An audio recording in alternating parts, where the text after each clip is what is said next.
حسبي ربي جل الله ما في قلبي غير الله نور محمد صلى الله لا إله إلا الله. بسم الله الرحمن الرحيم. إن الله لا يستحيي أن يضرب مثلا ما بعوضة. بے شک اللہ حیا نہیں فرماتا، جھجکتا نہیں، ان یضرب اس سے کہ بیان کرے، مثلا مثال، ما بعودتن مثلا ما کوئی سی بھی مثال، بعودتن مچھر کی، فما فوقہا یا اس سے بھی کسی گھٹیا چیز کی، اس سے بھی کسی ادنا چیز کی. اس آیت کریمہ کو نازل تب کیا گیا جب اللہ رب العزت نے پیچھے دو مثالیں بیان کی نا منافقین کے احوال کی، تو منافقین ان مثالوں کو سن کر کہنے لگے کہ اللہ عظیم الشان ذات، ساری کائنات کا مالک، بھلا کہاوتیں بیان کرنے کی اسے کیا ضرورت ہے؟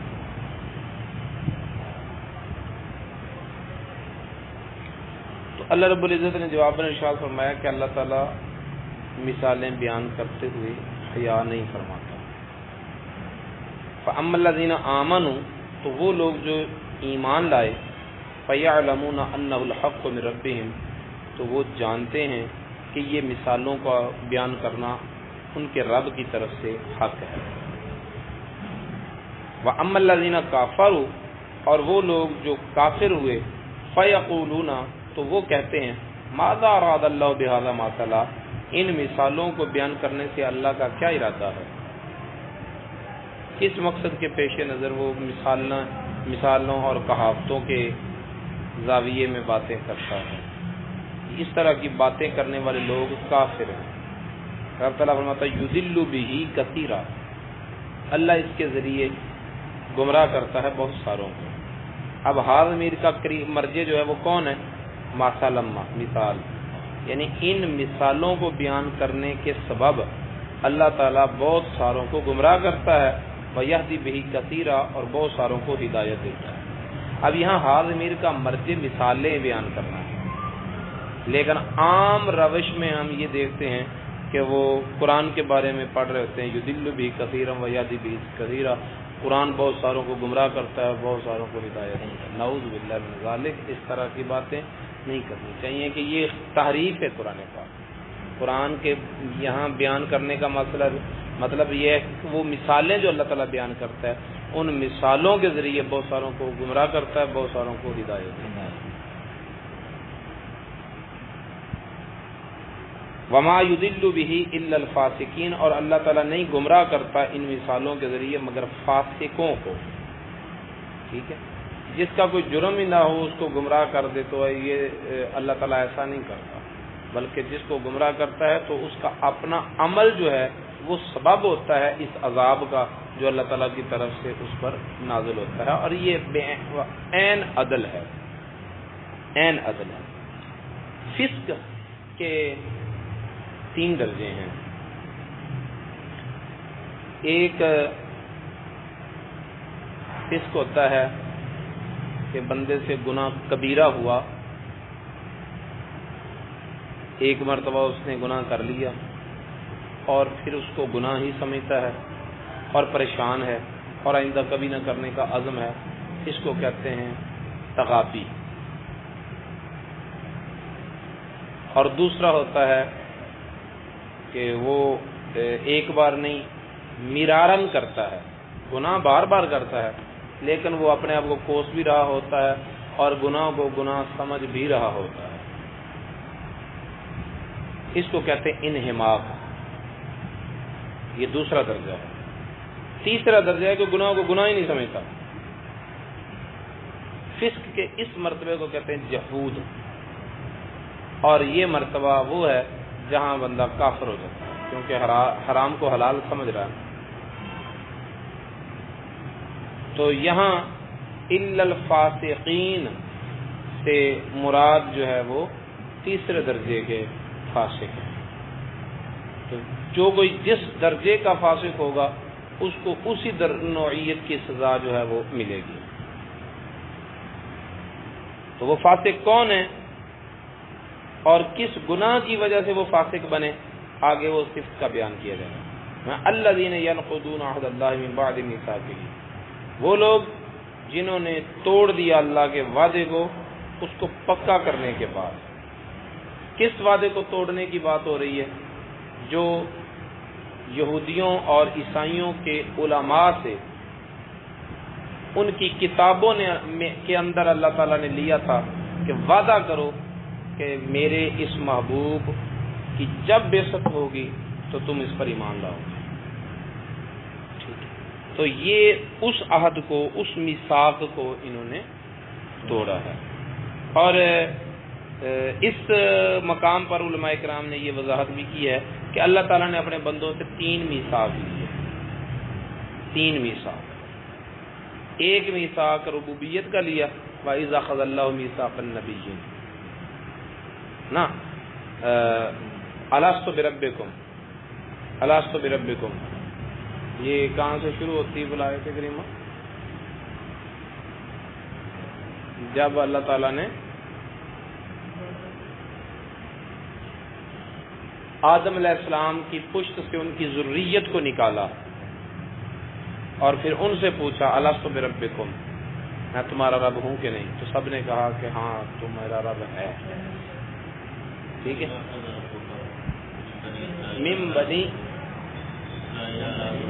من بنی آدم. اور دوسرا میثاق جو ہے وہ اللہ تعالیٰ نے انبیاء کرام سے لیا، وَإِذَا أَخَذَ اللَّهُ مِيثَاقَ النَّبِيِّينَ. اور تیسرا میثاق جو ہے وہ اللہ تعالیٰ نے علماء سے لیا، وَإِذْ أَخَذْنَا مِيثَاقَ الَّذِينَ أُوتُوا الْكِتَابَ. یہ الفاظ بھی ہیں. تو 3 میثاق. یہاں پر جس میثاق کی ذکر بات ہو رہی ہے وہ علماء سے میثاق لیا تھا. اللہ تعالیٰ نے نبیوں سے ڈائریکٹ یہ وعدہ لیا کہ جب یہ میرا محبوب آ جائے تو تم نے اس کی نبوت کا کلمہ پڑھنا ہے اور خدمت کرنی ہے اور اس پر ایمان لانا ہے. اور پھر علماء سے جو میثاق لیا تھا تو وہ بھی اسی نوعیت کا تھا، لیکن وہ اللہ تعالیٰ نے ڈائریکٹ نہیں لیا بلکہ انبیاء کے ذریعے لیا. نبیوں نے اپنی اپنی امتوں سے یہ وعدہ لیا کہ ہمارے پاس جب وہ نبی وہ رسول آئے گا تو تم نے اس کا کلمہ پڑھنا ہے. تو وہ لوگ جنہوں نے اللہ کے وعدے کو توڑا اس کو پکا کرنے کے بعد وہ لوگ فاسق ہیں. وَيَقْطَعُونَ مَا أَمَرَ اللَّهُ بِهِ أَن يُوصَلَ، اور وہ توڑتے ہیں اس چیز کو جس چیز کو اللہ تعالیٰ نے جوڑنے کا حکم دیا ہے، یعنی صلہ رحمی اور رشتہ داری. علماء مفسرین نے اس مقام پر یہی واضح کیا ہے. لیکن اگر قرآن پاک کی روش کو دیکھا جائے تو پیچھے بات ہو رہی ہے اللہ کے وعدے کی، اور اللہ کے وعدے سے مراد ہے نبی پاک صلی اللہ علیہ وسلم کی صفت و ثنا جو تورات و انجیل میں مذکور ہے اس کو بیان کرنا، اور اس بیان کرنے کا وعدہ لیا تھا جو انہوں نے وعدہ توڑا.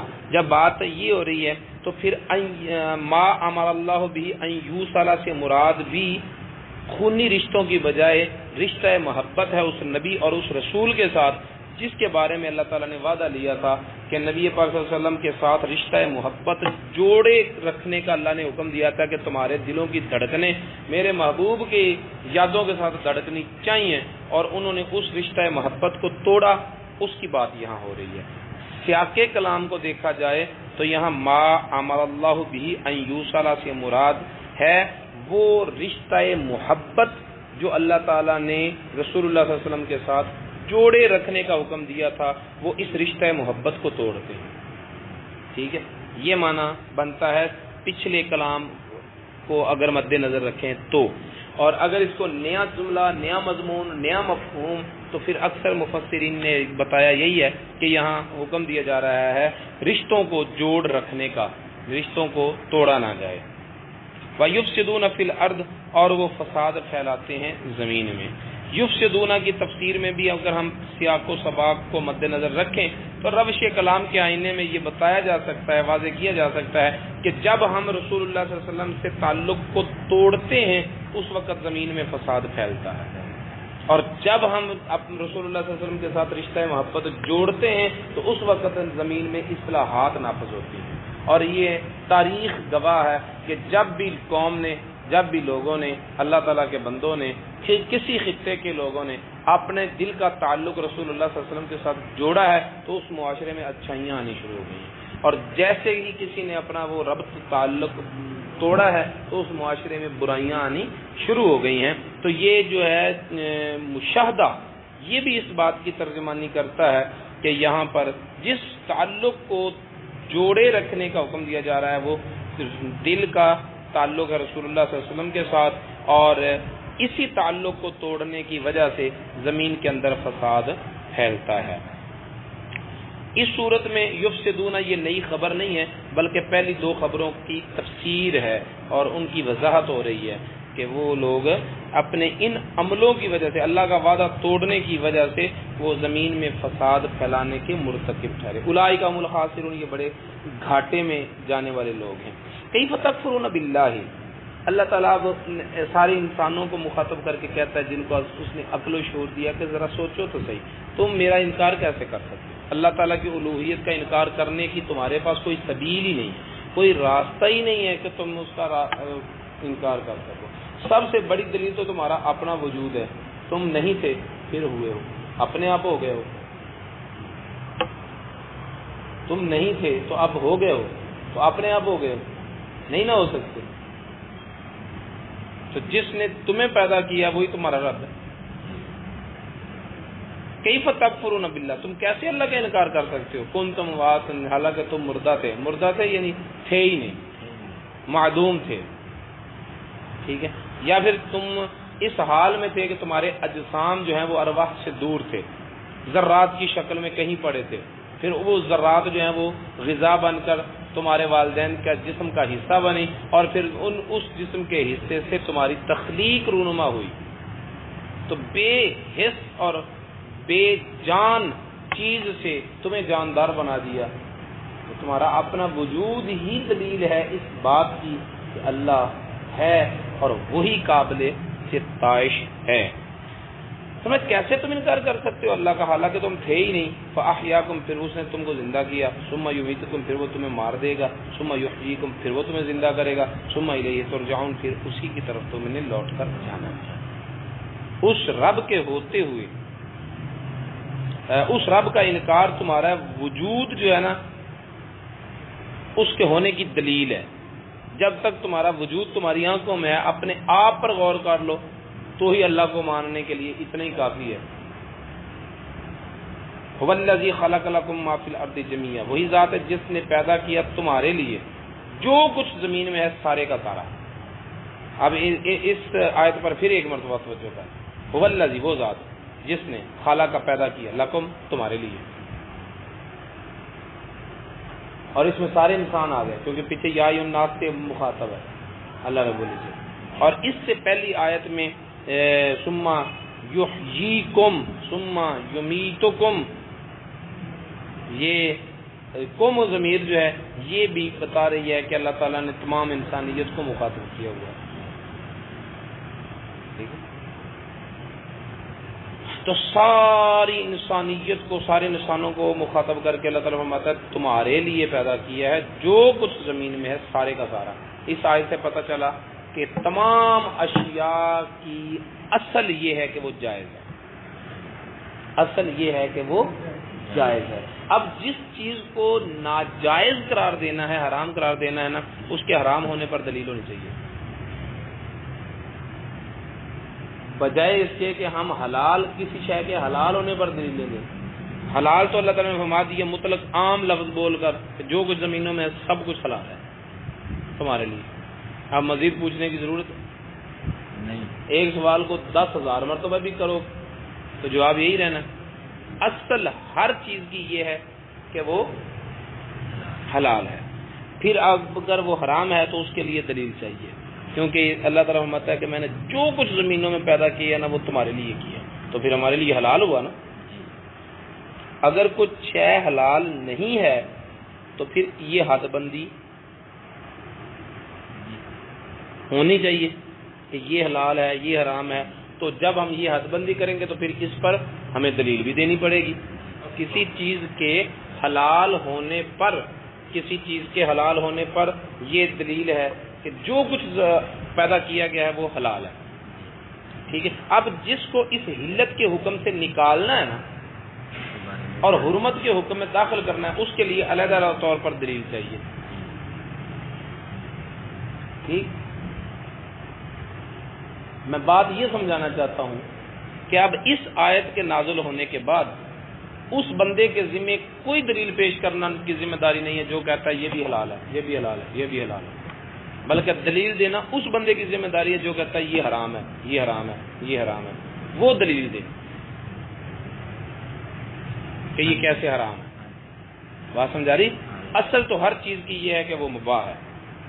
ثم استوى الى السماء، پھر استوا فرمایا آسمانوں کی طرف، اور اللہ رب العزت کا استوا فرمانا کما یلیق بشانہ تعالی، جیسا کہ اللہ تعالیٰ کی شان کے لائق، ٹھیک ہے۔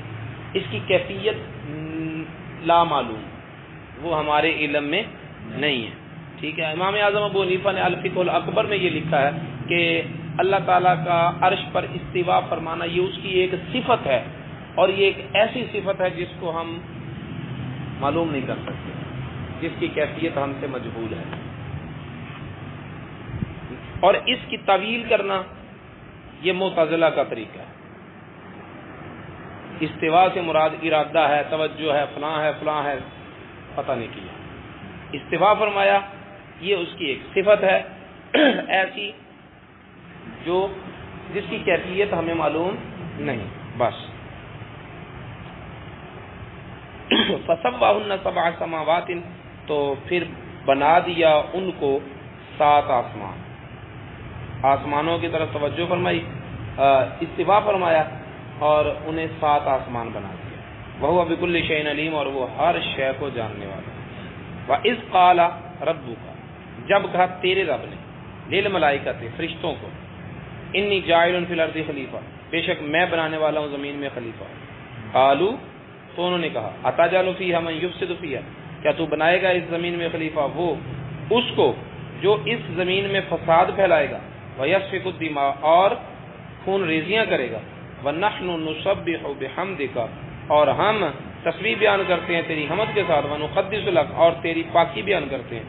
قال، اللہ تعالیٰ نے فرمایا، انی اعلم ما لا تعلمون، میں جانتا ہوں وہ کچھ جو تم نہیں جانتے، میں وہ جانتا ہوں جو تم نہیں جانتے۔ اس واقعے آدم کو آپ نے کئی مرتبہ سنا ہے، اور اس کے باریک اور موٹی ساری باتیں آپ کے علم میں موجود ہیں، اس پر زیادہ بحث کی ضرورت نہیں، لیکن اتنا ضرور بتانا ہے کہ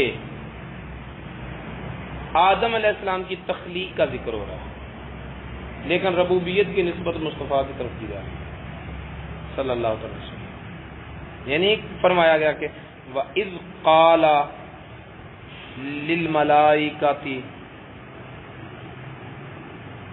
رب آدم، یا ربہم، فرشتوں کو فرشتوں کے رب نے کہا، یا فرشتوں کو آدم علیہ السلام کے رب نے کہا۔ نہ ربوبیت کی نسبت فرشتوں کی طرف ہے جو پہلے سے تھے، نہ آدم کی طرف ہے جنہیں اب بنایا جا رہا ہے۔ ربوبیت کی نسبت اس ذات کی طرف ہے جسے آخر میں بھیجنا ہے، ٹھیک ہے۔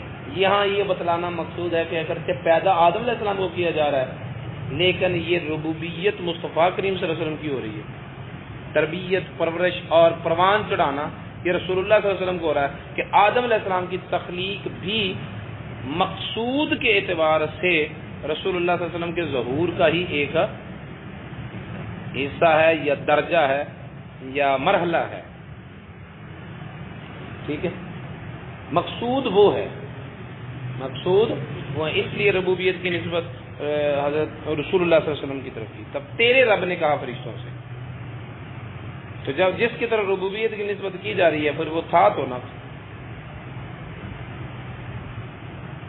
تھا تو نسبت ہو رہی ہے، اور اگر نہیں تھا بھی پیدا کرنا تھا پھر بھی ربوبیت کی نسبت اس محبوب کی طرف ہی کی جا رہی ہے، تو پھر اندازہ کریں اس کی محبوبیت کا مقام کتنا اعلیٰ ہے۔ پھر اس کا مطلب اس سے کم تو کوئی مطلب بھی نہیں نکل سکتا کہ اس کائنات کی تخلیق میں جو جوہر اصلی اور مقصود حقیقی اور جس ذات کو ٹارگٹ بنا کر سارا کچھ کیا گیا نا، وہ ذات مصطفیٰ صلی اللہ علیہ وسلم کی ذات ہے، رسول اللہ صلی اللہ علیہ وسلم کی ذات ہے، جس کو مقصود حقیقی رکھا گیا۔ تیرے رب نے کہا فرشتوں سے، بے شک میں بنانے والا ہوں زمین میں خلیفہ۔ انہوں نے کہا، فرشتوں نے کہا کیا تو بنائے گا اس میں خلیفہ اس کو جو فساد پھیلائے گا زمین میں اور خون ریزیاں کرے گا، اور ہم تسبیح بیان کرتے ہیں تیری حمد کے ساتھ اور تیری پاکی بیان کرتے ہیں۔ قال، فرمایا انی اعلم ما لا تعلمون، میں جانتا ہوں جو تم نہیں جانتے۔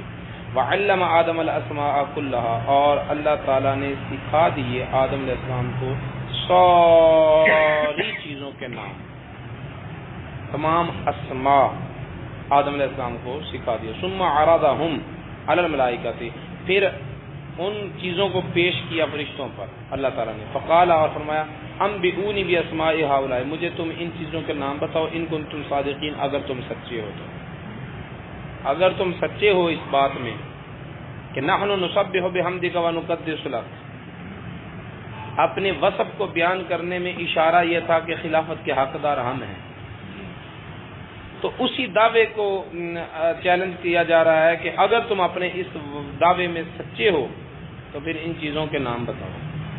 قالوا سبحانک لا علم لنا، بولے کہ تو پاک ہے، ہمیں کوئی علم نہیں، الا ما علمتنا، مگر وہ جو تو نے ہمیں علم عطا فرمایا، انک انت العلیم الحکیم، بے شک تو علم اور حکمت والا ہے۔ اب فرشتوں کا اس مقام پر معافی مانگ لینا، توبہ کر لینا، یہ بتاتا ہے کہ فرشتوں نے جو حضرت آدم علیہ السلام کا وصف بیان کیا تھا، خون ریزیاں کرے گا، دنگا فساد کرے گا، زمین میں فساد کو کی بنیاد رکھے گا، تو یہ بطور تان و تشنیع نہیں تھا، بلکہ حصول علم کے لیے تھا کہ یا اللہ اس طرح کا انسان ہوگا تو اسے بھی تو اپنی خلافت دے گا۔ تو اللہ تعالیٰ نے جواباً کہا کہ میں جو جانتا ہوں تم نہیں جانتے۔ فرشتوں نے تکرار تو نہیں کیا، بلکہ جب ان کے ساتھ معارضہ کیا گیا اور کہا گیا کہ بتاؤ ان چیزوں کے نام، تو انہوں نے معذرت کر لی، توبہ کر لی۔ تو یہ ان کی توبہ بتاتی ہے کہ ان کا آدم علیہ السلام پر اعتراض گستاخی کے زمرے میں نہیں جاتا، نہ ہی گستاخی کے طور پر انہوں نے کیا تھا، نہ ہی انہوں نے آدم علیہ السلام پر جو ان کی جو بات لگائی تھی تو وہ اس لیے لگائی تھی کہ فرشتے آدم علیہ السلام کو برا سمجھتے تھے، نعوذ باللہ من ذالک، بلکہ حصول علم کے لیے کہ کیا ہمارے علم کے مطابق تو یہ ہے کہ وہ خون ریزیاں کرے گا، ایسا ایسا کرے گا، تو ایسے شخص کو بھی تو خلافت دے گا۔ تو اللہ تعالیٰ میں انی عالم مالا طلب، جو میں جانتا ہوں تم نہیں جانتے۔ پھر اللہ رب العزت نے آدم علیہ السلام سے خطاب کیا، یا آدم انبئہم، اے آدم انہیں بتا، باسمائہم، ان چیزوں کے نام۔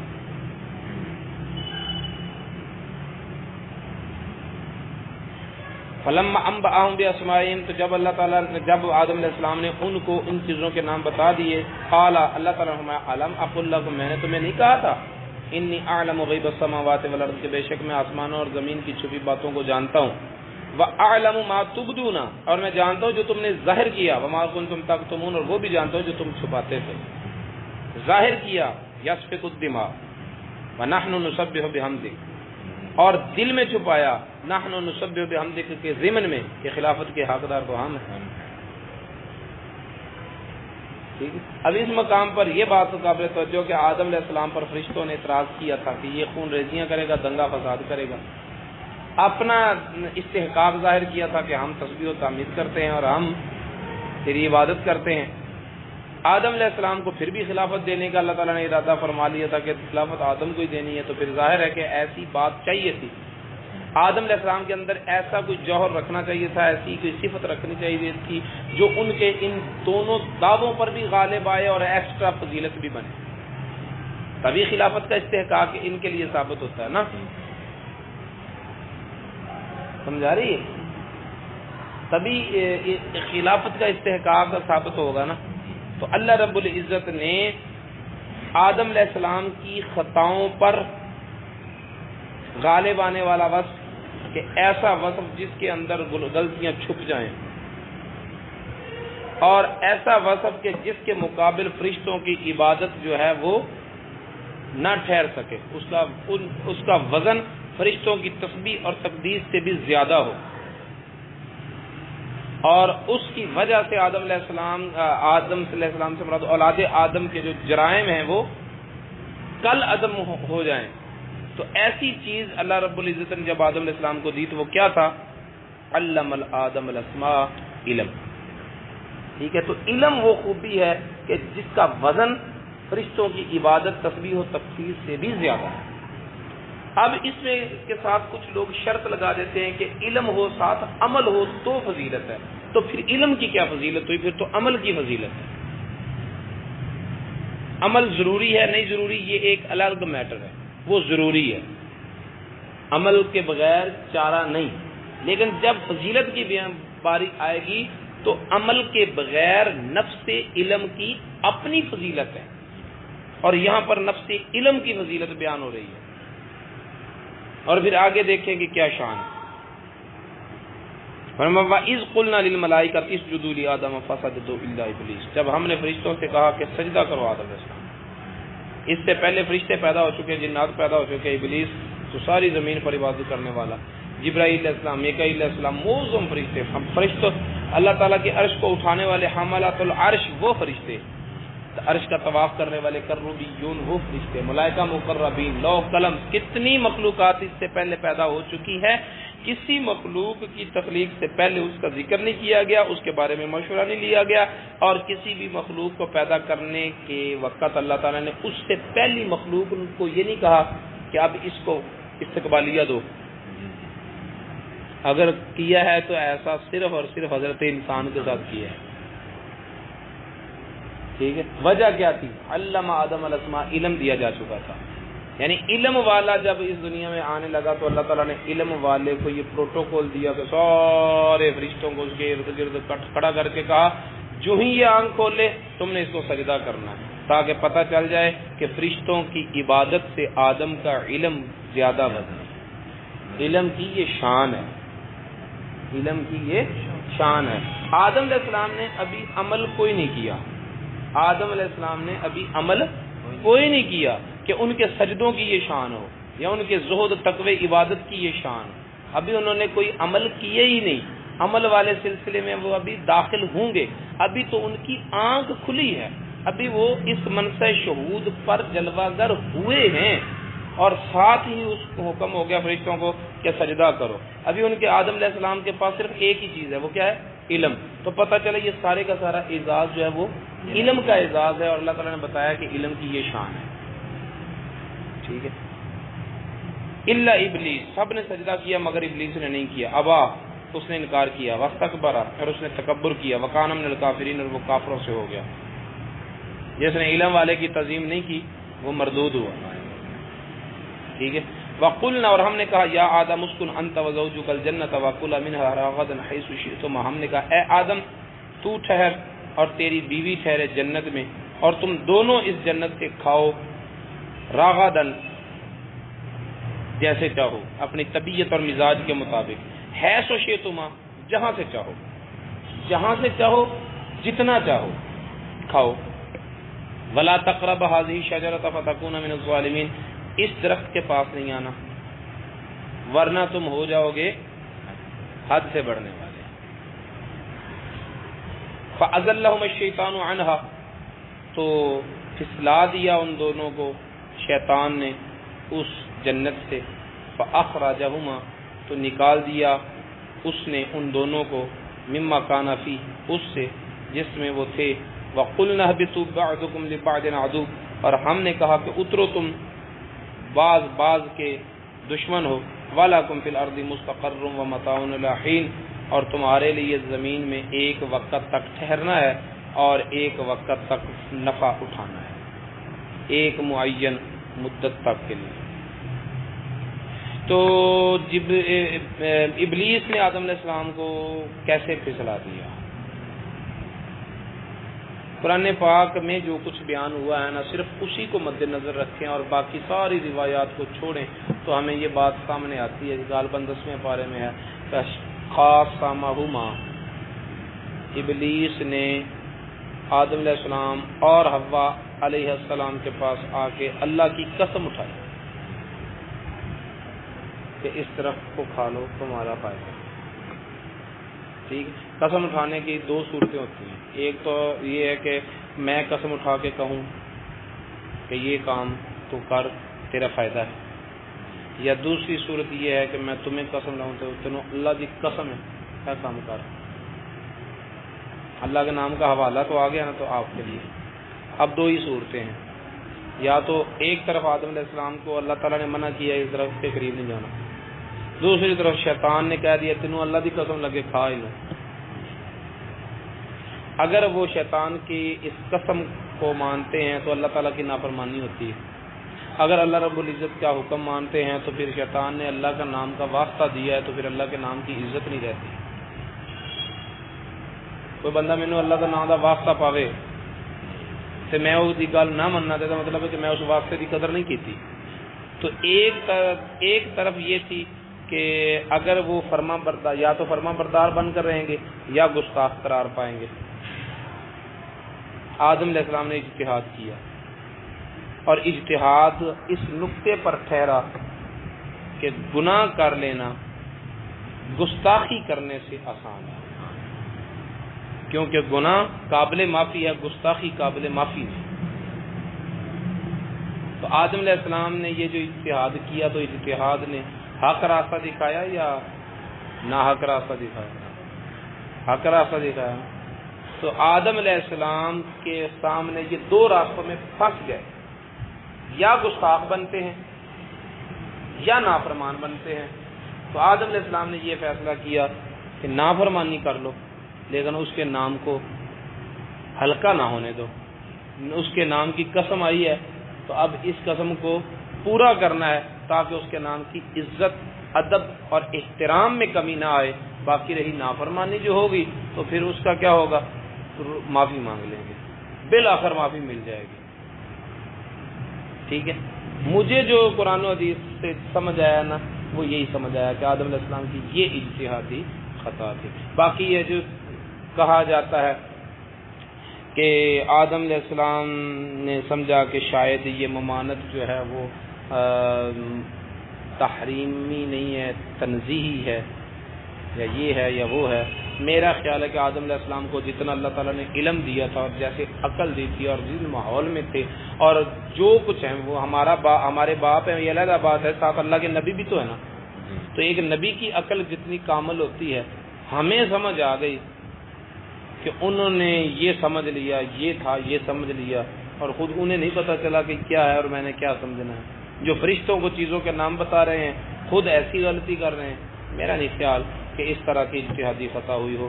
مجھے قرآن پاک سے یہی سمجھ آتی ہے کہ اصل میں آدم علیہ السلام پھنس اس طرح گئے تھے کہ دو میں سے ایک کام تو ہونا ہی تھا، یا بے ادبی یا نافرمانی. اور آدم علیہ السلام نے نافرمانی کو ہلکا سمجھا بے ادبی اور گستاخی کے مقابلے میں. اور یہ بات واقعتاً ٹھیک ہے کہ گستاخی جو ہے اس کا انجام ٹھیک ہے، انتحبط اعمالکم وانتم لا تشعرون، پتہ بھی نہیں چلتا، توبہ کی توفیق بھی نہیں ملتی گستاخ کو. تو آدم علیہ السلام نے گستاخی سے بچے، بے ادبی سے بچے، اللہ تعالیٰ کے نام کو ہلکا بے قدر کرنے سے بچے اور مرتکب ہو گئے حکم نافرمانی بھی لفظ جو ہے نا وہ زیب نہیں دیتا، کہہ تو رہا ہوں نافرمانی، لیکن اس سے بھی کوئی ہلکا لفظ ہونا چاہیے. کیوں؟ اس لیے کہ اللہ تعالیٰ کا ارادہ یہ تھا کہ نا پیدا کرنے سے پہلے اللہ تعالیٰ فرما رہا ہے کہ انی جاعل فی الارض خلیفہ، میں زمین میں اپنا خلیفہ بنانے لگا ہوں. پھر بنانے کے بعد جنت میں پیدا بھیج دیا. خلافت جو ہے اس کو پیدا ہی اس لیے کیا ہے کہ زمین پہ بھیجنا ہے اور بھیج جنت میں دیا ہے. ٹھیک ہے، تو پھر جس کو پیدا ہی زمین کے لیے کیا گیا ہے بھیجا اگر جنت میں بھی ہے تو اس کو جنت سے کسی طریقے سے نکال کے زمین پہ بھیجنا ہے. تو وہ نکالنا تھا، کسی طریقے سے بھی نکالا جاتا. تو یہ طریقہ چل گیا کہ ابلیس نے ان کو ذلت میں ڈالا اور اس انداز سے ڈالا کہ انہوں نے پھر گناہ بھی نہیں ہے ایسے کرے کہ حکم عدولی من وجہ کا ارتکاب کر لیا لیکن بے ادبی کا ارتکاب نہیں کیا۔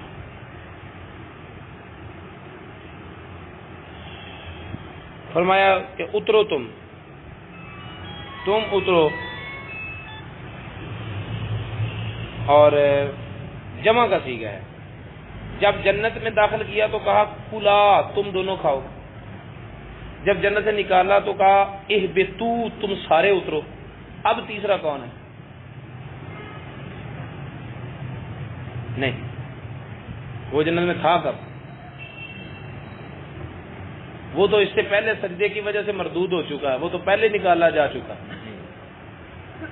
ٹھیک، اب تو نہیں اسے جنت سے نکالا جا رہا، بلکہ اس وقت جو تیسرا تھا وہ آدم و حوا علیہ السلام کی اولاد تھی، اس اولاد کے ذرات آپ کے وجود میں تھے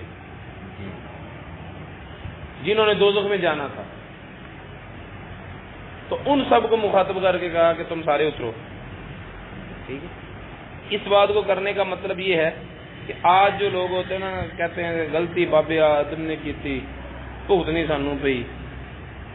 وہ اللہ والے ہو، یہ ہمارے وجود کی نوست تھی جو ہمارا باپ جنت میں نہیں رہ سکا۔ تم سارے نکلو جنت، اور جتنے یہ منحوس لوگ ہیں تمہارے وجود کے اندر ذرات کی شکل میں تیرے وجود کا حصہ بنے ہوئے، ان کو نیچے اتارو، دو زوجیوں کو سائڈ پہ کر کے، جب وجود پاک صاف ہو جائے گا پھر جنتیوں کو لے کے آ جانا۔ بڑی ڈٹائی سے کہتے ہیں غلطی کی باب آدم نے۔ باب آدم کو تو سمجھتی کچھ نہیں، حالانکہ وہ نبی ہیں، ان کا نبیوں والا احترام ہے۔ باپ ہے ہمارے الگ بات، نبی ہیں، یہ ساری چیزیں سامنے رکھ کر ان کو کبھی بھی ہلکے لفظوں کے ساتھ حضرت آدم علیہ السلام کا ذکر نہیں کرنا چاہیے، نہ سننا چاہیے۔ اگر کوئی ہمارے سامنے ایسا کرے تو اسے ٹوکنا چاہیے کہ تم ایک نبی کی گستاخی کر رہے ہو، اتنے ہلکے لفظوں میں حضرت آدم علیہ السلام کا ذکر نہ کرو۔ نبی ہیں، ان کو ان کی شان کے مطابق کلمات سے نوازو۔ وَلَكُمْ فِي الْأَرْضِ مُسْتَقَرٌّ وَمَتَاعٌ إِلَىٰ حِينٍ، تمہارے لیے زمین میں ٹھہرنا ہے اور ایک وقت تک کے لیے نفع اٹھانا ہے۔ وَمَا عَلَيْنَا إِلَّا الْبَلَاغُ۔ حسبي ربي جل الله ما في قلبي غير الله نور محمد صلى الله لا إله إلا الله